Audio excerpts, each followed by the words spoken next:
Shalom Jemaat Tuhan, kita sudah menyelesaikan serial akhir zaman dan kita masuk dalam satu topik yang mungkin baru sebagian kecil umat Tuhan yang mengetahui atau mempelajari hal ini, yaitu New Age Movement dan satu kata yang namanya Star Seed yang saya terjemahkan dengan benih bintang di bawah pandangan Alkitab.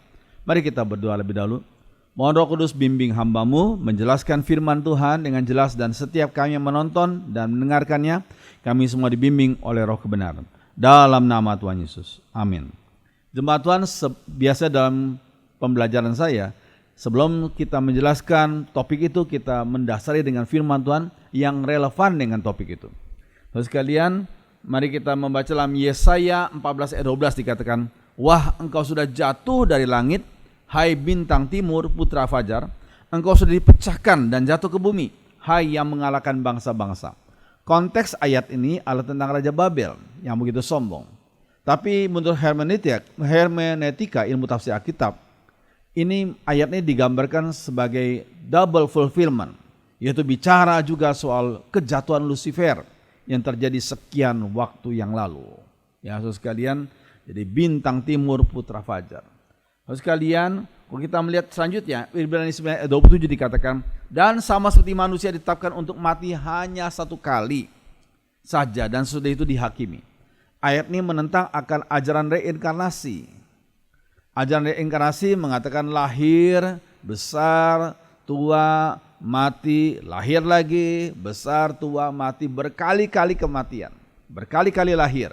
Berapa banyak kali nggak ada orang tahu. Tapi firman Tuhan berkata, dan sama seperti manusia ditetapkan untuk mati hanya satu kali. Bukan berkali-kali, hanya satu kali. Dan sesudah itu dihakimi. Jadi Alkitab menentang reinkarnasi. Tidak ada reinkarnasi. Ya. Kemudian kita melihat berikutnya. 2 Timotius 4 ayat 3 dan 4 dikatakan, "Karena akan datang waktunya orang tidak dapat lagi menerima ajaran sehat. Tapi mereka akan mengumpulkan guru-guru menurut kehendaknya untuk memuaskan keinginan telinganya. Mereka akan memalingkan telinganya dari kebenaran dan membukanya bagi dongeng." Sekarang ini banyak orang senang dongeng, senang cerita fiksi, kemudian difilmkan.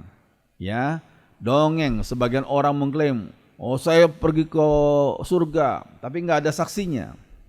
"Saya pergi ke neraka," nggak ada saksinya. Saudara sekalian, ini suatu hal yang penting. Dari Rasul Paulus berkata, pada akhir zaman ini banyak orang senang terhadap dongeng dan bukan mengalihkan atau mengarahkan telinganya kepada firman Tuhan. Ya, kita perlu pahami ini. Kemudian yang berikutnya.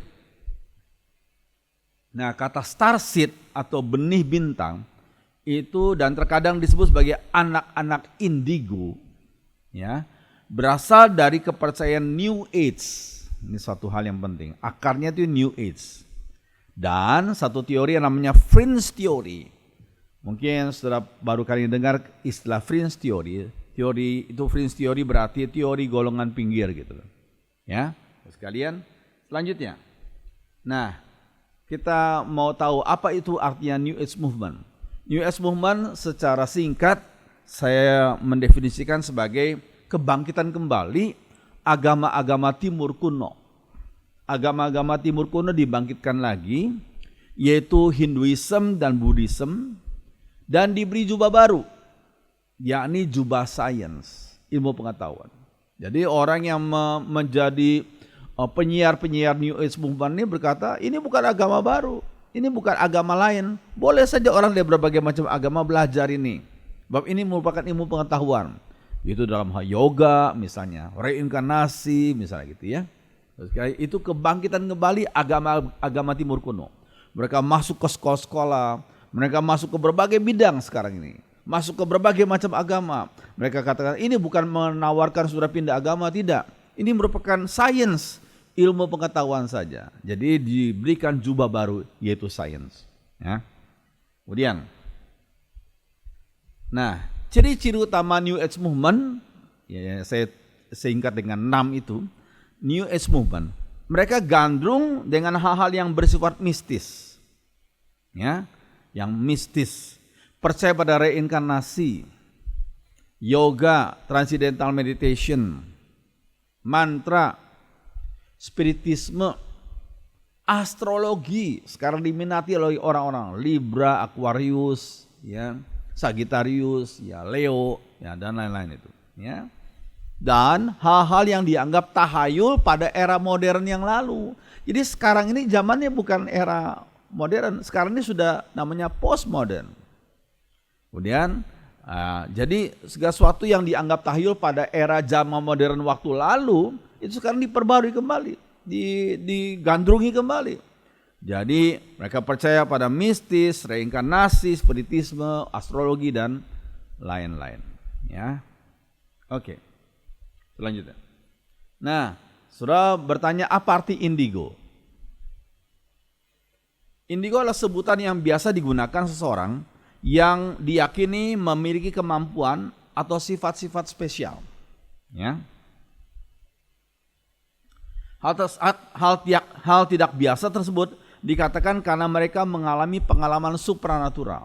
Jadi orang-orang yang dianggap indigo atau anak dianggap indigo itu mereka percaya bahwa mereka itu orang-orang menganggap bahwa anak-anak seperti itu mengalami hal-hal yang supranatural, ya, dalam hidup mereka. Jadi kalau kita bicara soal supranatural, tidak selalu berasal dari Roh Kudus. Ya, supranatural ya berarti yang di luar hal yang natural. Ya, tidak mesti itu dari Roh Kudus, bisa dari roh-roh lainnya. Ya. Oke. Nah, istilah starseed diperkenalkan oleh seorang bernama Brad Steiger dalam bukunya Gods of Aquarius, para Allah Aquarius. Ini orangnya dan ini bukunya. Brad Steiger tahun 1976. Ya. Oke. Nah, Steiger berargumentasi dia katakan sebagian orang berasal dari extraterrestrials di luar planet bumi. Extraterrestrials. Dan mereka tiba di bumi melalui kelahiran, ya, jadi memakai tubuh manusia tertentu, ya, atau mereka istilahkan dengan walk in, berjalan ke suatu tubuh manusia yang ada. Ya, itu kata Steiger. Ya. Oke, lalu tanggapannya.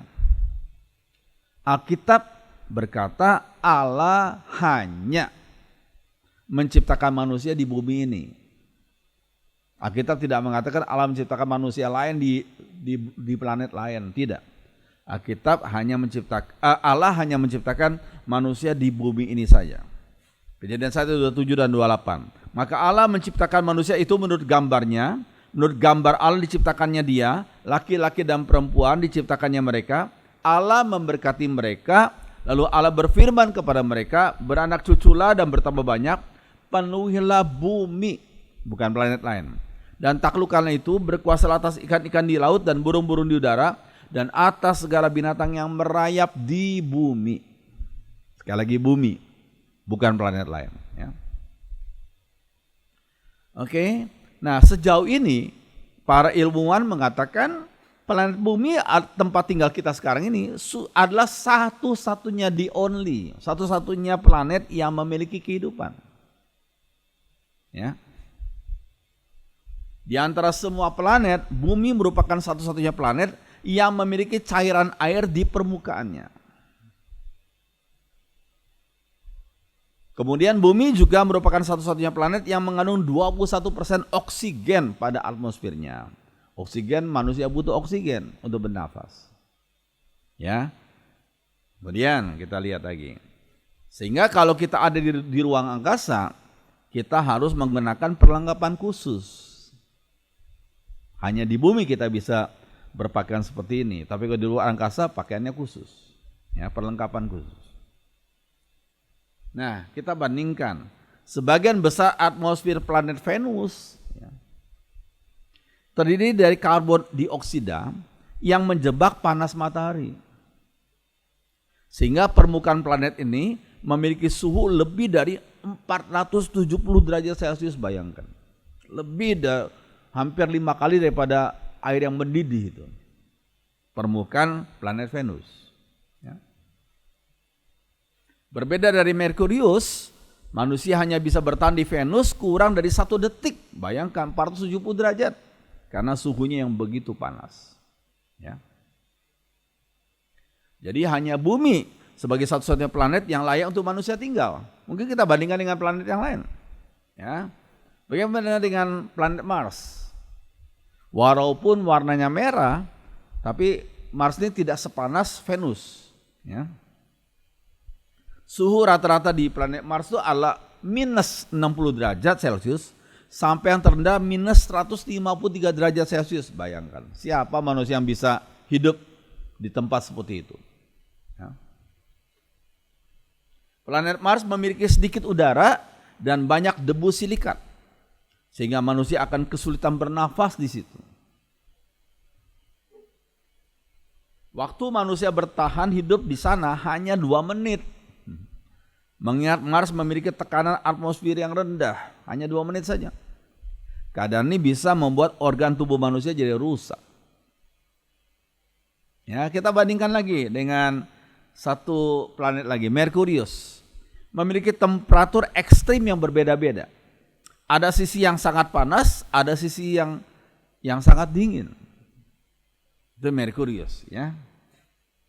Menurut ilmuwan, kemungkinan ini terjadi karena hanya satu sisi planet Merkurius yang menghadap matahari.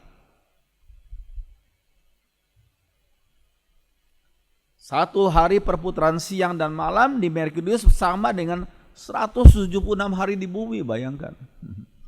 176 hari di bumi baru berputar dia di Merkurius. Karena apa? Karena planet ini berotasi dengan gerakan yang sangat pelan. Sangat pelan. Berapa lama kita bisa bertahan di situ? Rupanya manusia bisa tewas dalam waktu 2 menit di planet ini. Karena cuaca ekstrim yang sangat panas atau sangat dingin. Ya, jadi saudara sekalian, bumi hanya satu-satunya planet di mana manusia bisa hidup. Bukan planet lain. Ini hanya sebagai contoh saja, perbandingan saja, ya. Nah, menurut para pengajar teori ini, star seeds itu atau benih bintang itu adalah jiwa yang sudah tua, jiwanya sudah tua. Dengan hikmat spiritual yang dalam, tetapi sedang tertidur, kata mereka, hikmat spiritualnya. Jadi perlu di awakening, dibangkitkan lagi dengan cara mereka. Ya. Dan mereka yaitu para star seeds itu datang dari tata surya atau konstelasi bintang. Ini sekali lagi ini merupakan imajinasi, ya. Imajinasi daripada yang mengajarkan ini. Sekali lagi manusia, firman Tuhan berkata senang dongeng, ya. Ini bukan fakta, ini imajinasi, ya. Nah, mereka banyak berinkarnasi katanya. Nah itu, mereka para star seed ini jiwa-jiwanya itu berinkarnasi di tata bintang lainnya. Lalu berinkarnasi di bumi pada berbagai waktu. Jadi mereka bukan memakai istilah inkarnasi, tapi dalam pemahaman yang berbeda, ya. Keturunan star seeds seperti indigo. Jadi indigo dianggap sebagai star seeds. Kristal dan rainbow telah berinkarnasi beberapa kali. Itu kata mereka, ya. Ini sekali lagi imajinasi, ya, dongeng, ya. Nah, star seed ini adalah sesuatu varian, ya, semacam bentuk yang bentuk-bentuk dari penyataan itu. Seperti kita dengar varian virus COVID-19, ada varian baru sekarang ini, ya. Dan star seed ini katanya adalah sesuatu varian dari kepercayaan kepada alien human hybrids, lion, ya. Jadi seperti gini gambarnya, ya. Alien human hybrids. Jadi hybrid itu artinya campuran antara figur alien dengan human, dengan manusia, gitu, ya. Seperti gini, ya. Nah, star seed ini datang dalam bentuk tubuh manusia dan mengalami ketidakberdayaan dan amnesia, lupa tentang identitas mereka, ya, karena dikatakan tertidur itu, ya. Mereka lupa akan asal usul mereka dan tujuan hidup mereka, sehingga perlu di awakening, dibangkitkan dengan cara-cara yang para New Age itu menawarkan, gitu, ya. Nah, itu adalah penjelasan dari Brad Steiger dan kawan-kawan itu, ya. Oke, selanjutnya. Nah, kelompok Starseeds memilih untuk berinkarnasi di bumi guna mensiarkan cahaya mereka, pengetahuan, dan berpartisipasi dalam evolusi planet untuk memenuhi misi ilahi dan membawa perubahan positif di bumi. Nah, ini ya. Oke. Nah, ini tanggapannya gimana?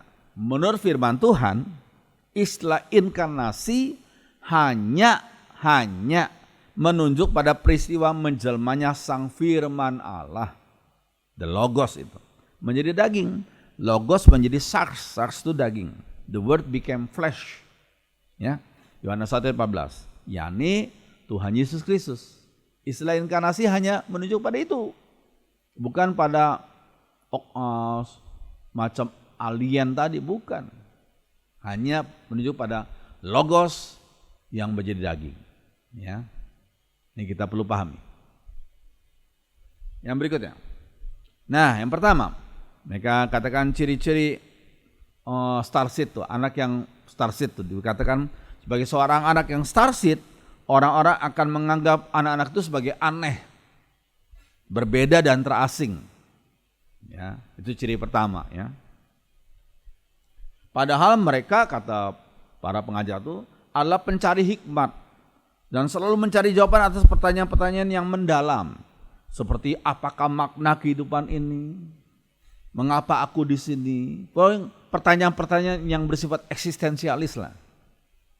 Itu kata pengajar itu tentang ciri pertama daripada generasi starseed itu, ya, atau kelompok starseed itu. Oke. Nah, tanggapannya gimana? Nah, menurut teori kepribadian, ya, saya sedikit banyak mempelajari ini sejak tahun 93. Kemudian saya memakai ini sebagai salah satu bahan disertasi saya di Filipina. Nah, saya mempelajari teori kepribadian,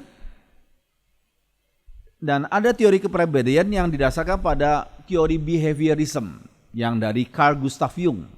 Ini orangnya, ya. Ini dia berkata ini tipe starseed nih, kalau saya mempelajari tipe starseed ini sebenarnya tipe intuitif. Jadi bukan dari planet lain, bukan. Memang sebagian manusia lahirnya dengan tipe intuitif, ya.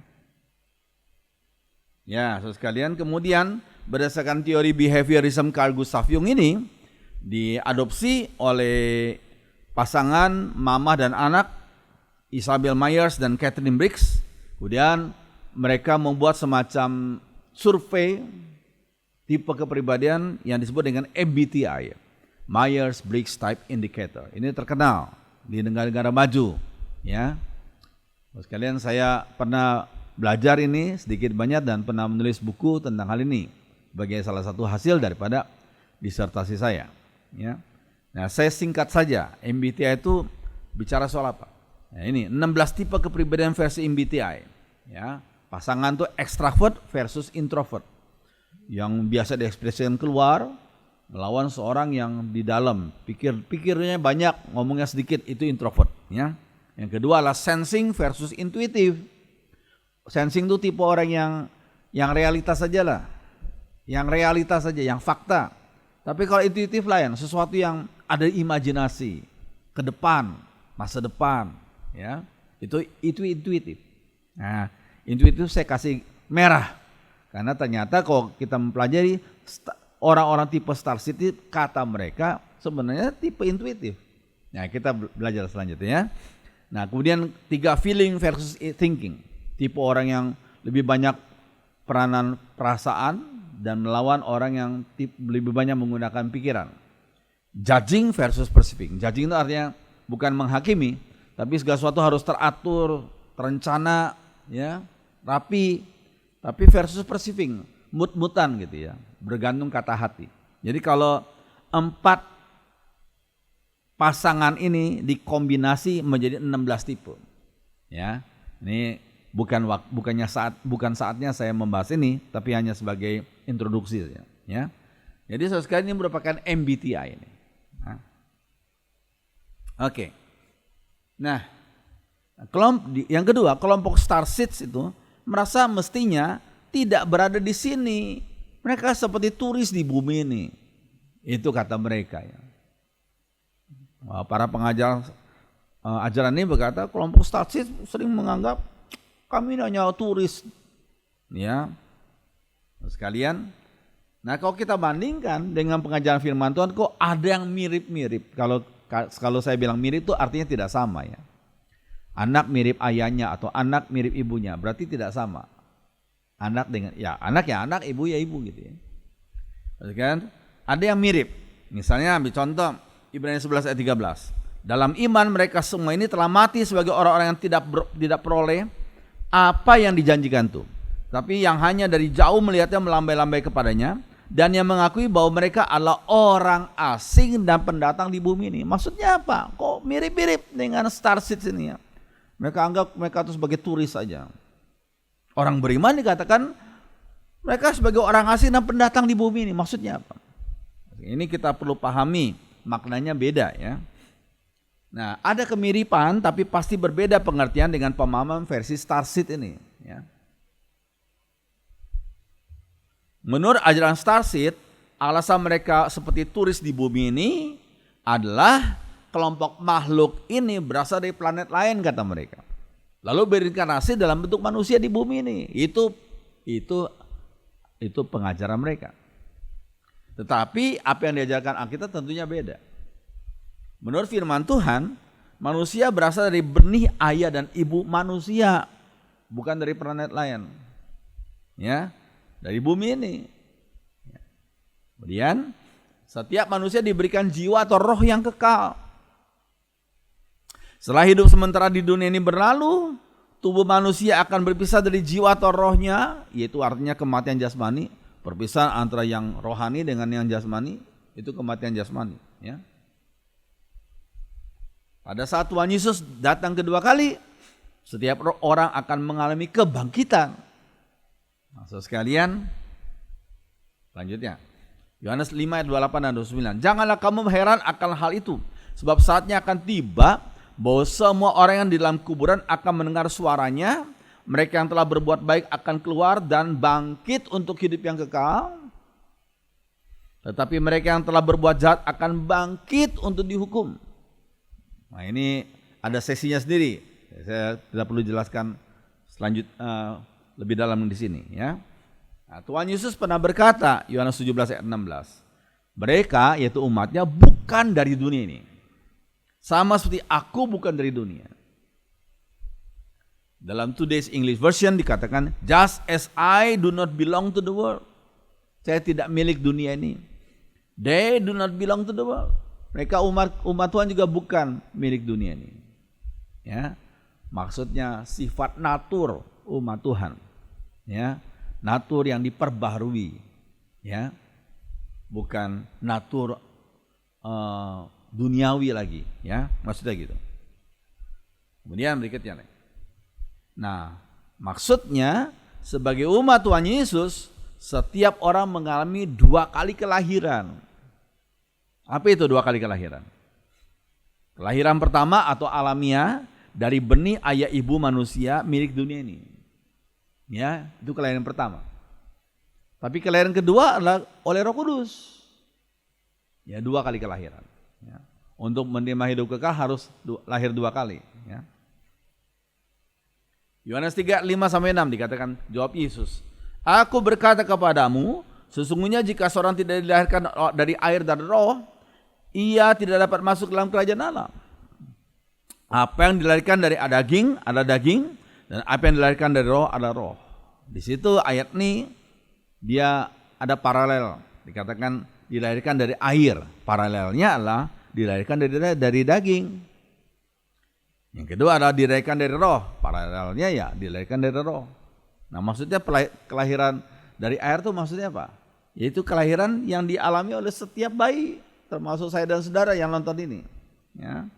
Setiap bayi dalam air ketuban, dalam kandungan ibu, bayi itu dilindungi oleh air ketuban. Ketika bayi itu akan lahir, dipecahkan dulu itu air ketubannya. Ya, baru kemudian bayi itu dilahirkan. Bayi itu lahir.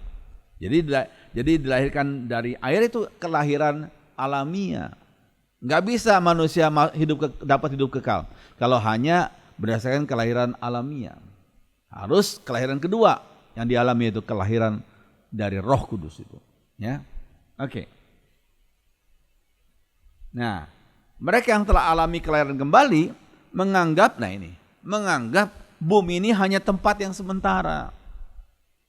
Dan mereka hanya sebagai orang asing dan pendatang di bumi ini. Karena mereka menganggap hidup di bumi cuma sementara toh, di bumi ini. Umat Tuhan menuju ke negeri perjanjian, yaitu Yerusalem baru yang kekal. Bukan Yerusalem sekarang yang di negara Israel sekarang ini atau sebagai ibu kota Israel, bukan. Tapi Yerusalem baru yang kekal. Sudah lihat dalam Wahyu 21 ayat 22. Ya. Namun dalam hidup yang sementara di bumi ini, umat Tuhan bukan berleha-leha, bukan gak punya prestasi apa-apa. Umat Tuhan perlu tetap berkarya, bahkan berkarya dengan baik. Menjadi garam dan terang dunia. Sesuai dengan panggilan Tuhan dan talenta yang diberikan Tuhan. The calling of God. The calling of God, panggilan Tuhan bukan hanya sebagai pendeta, menjadi pendeta, tapi menjadi insinyur Kristen, menjadi businessman Kristen, menjadi dokter Kristen dan selanjutnya. Ya. Nah, Efesus 2 ayat 10 dikatakan kita adalah ciptaan Allah. Dan melalui Kristus Yesus Allah membentuk kita supaya kita melakukan hal-hal yang baik yang sudah dipersiapkan untuk kita, hal-hal yang baik. Ini harus kita lakukan dalam hidup kita yang sementara di bumi ini, melakukan hal-hal yang baik untuk kemuliaan bagi nama Tuhan. Ya, oke. Nah, yang ketiga, mereka katakan kelompok Starseed ini bersifat sangat intuitif, dan psychic. Psychic itu artinya punya kemampuan supranatural. Ya. Tanggapannya apa? Sesuai dengan bakat alamiah, tipe kepribadian intuitif yang saya sudah sebutkan tadi, biasanya memang punya firasat yang tajam. Bahkan sebagian dari mereka diberi talenta untuk bisa melihat hal-hal yang gaib atau mistis. Ya, ini alamiah. Bukan dari kuasa kegelapan, alamiahnya begitu. Ya. Bakat alamiah seperti itu memang bisa disalahgunakan oleh dosa dan iblis sehingga membuat orang itu jadi dukun. Bisa disalahgunakan oleh dosa dan iblis sehingga membuat orang itu menjadi dukun. Padahal punya bakat alamiah yang intuitif tadi itu. Ya.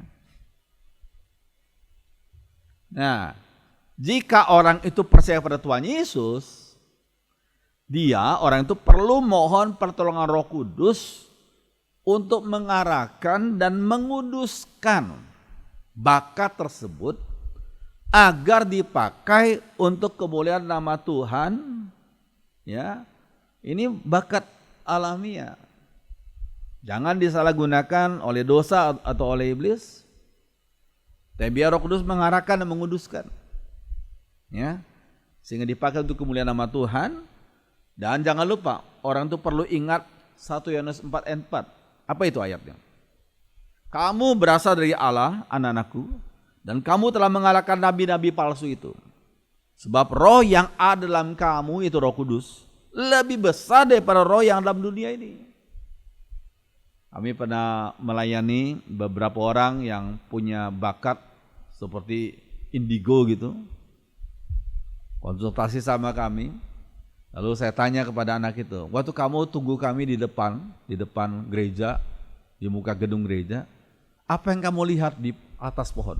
Wah, saya lihat roh-roh itu belantungan. Kamu nggak takut? Ya dulu saya takut, Pak. Karena itu secara bakat alamiah bisa lihat seperti itu. Ada sebagian orang, bukan kuasa gelap. Ya, saya kemudian ajak dia untuk merenungkan 1 Yohanes 4 ayat 4. Jadi kalau kamu merasa takut dengan penglihatan itu, ingat Roh Kudus yang diutus oleh Tuhan Yesus dalam hati setiap orang percaya lebih besar daripada roh-roh yang di dalam dunia ini. Jadi nggak usah takut, ya, karena Roh Kudus sudah diutus masuk dalam hati setiap orang yang percaya pada Tuhan Yesus. Ini kita perlu ingat hal yang penting ini, ya. Oke. Nah, firasat, nah juga peka. Bukan oleh firasat yang peka itu bukan hanya kelompok intuitif, tapi berbagai kelompok bisa firasat itu peka. Misalnya karena hubungannya sangat dekat. Seorang ibu yang dekat dengan anaknya, sekarang sudah berjauhan karena berbeda kota, berbeda pulau, bahkan luar negeri. Tapi firasat peka, ini anak saya ada apa ya, saya kok nggak enak. Betul, ternyata anaknya sedang sakit. Atau si anak yang di luar negeri itu, kenapa ya saya kok tadi malam mimpinya kok nggak enak banget. Dia telepon mamanya, oh betul, mamanya sedang bermasalah. Ya, kenapa? Karena hubungan yang dekat saja. Ya, atau sebaliknya, maksudnya antara ayah dan ibu, orang tua dengan anak, atau anak dengan orang tua, atau firasat juga bisa peka itu karena orang-orang tertentu yang sedang berpacaran, yang membina hubungan yang semakin dalam, firasat mereka juga jadi peka satu sama lain. Ya, oke. Selanjutnya, kelompok starseed dianggap dekat dengan bayi-bayi dan binatang-binatang. Kata mereka begitu, ya. Mereka berkata bayi-bayi tertentu tidak suka dengan banyak orang di pesta, tetapi mereka bayi-bayi itu bisa dekat dengan kelompok starseed. Nah, ini cirinya kelompok starseed katanya. Ya. Terus kalian sebenarnya penjelasannya begini. Ya, ini sebelum saya berikan tanggapannya. Kata mereka mungkin bayi-bayi ini melihat wajah ilahi dalam diri kelompok starseed itu. Binatang-binatang pun bisa bergaul dekat dengan kelompok starseed, kata mereka. Nah, sekalian tanggapannya gimana? Memang ada sebagian orang yang diberi bakat alamiah. Bakat, kalau kita bisa bakat alamiah itu berkat Tuhan. Untuk cepat bisa bergaul. Bahkan bergaul dengan bayi, dengan anak kecil. Bayi itu kalau dia dekati dalam waktu mungkin cuma 1 menit, 2 menit udah bisa. Bahkan dia bisa menggendong bayi itu, nggak nangis. Dan ini dalam Alkitab ditunjukkan salah seorang yang mempunyai bakat alamiah seperti itu, yaitu Imam Eli. Ya, dikatakan Samuel yang masih kecil itu sudah dipersembahkan di kemah suci. Ya, sudah jauh dari orang tuanya itu, dari Hana dan Elkana itu. Dititipkan di kemah suci di bawah asuhan Imam Eli. Dan hebatnya, Samuel yang masih kecil kok bisa betah dengan Imam Eli yang dalam tanda kutip orang asing itu. Kenapa demikian? Karena Imam Eli diberikan kemampuan oleh Tuhan, diberikan bakat alamiah untuk menjadi orang yang senang akan anak, sehingga bergaul cepat dengan anak-anak. Cuma kita perlu bedakan ya, antara senang dengan anak, like the children, beda dengan love the children, mengasihi anak. Orang yang mengasihi anak, dia akan bisa bersikap tegas terhadap anak jikalau anak itu salah. Tapi Imam Eli ternyata tidak demikian. Melihat Hofni dan Pinehas salah, tetapi nggak ditegur, nggak dimarahin. Akhirnya Tuhan marah kepada Imam Eli. Jadi Imam Eli itu tipe orang yang like the children, yang senang anak, tapi sayang dia tidak love the children. Tidak sayang anak, ya, itu kita perlu bedakan itu, ya.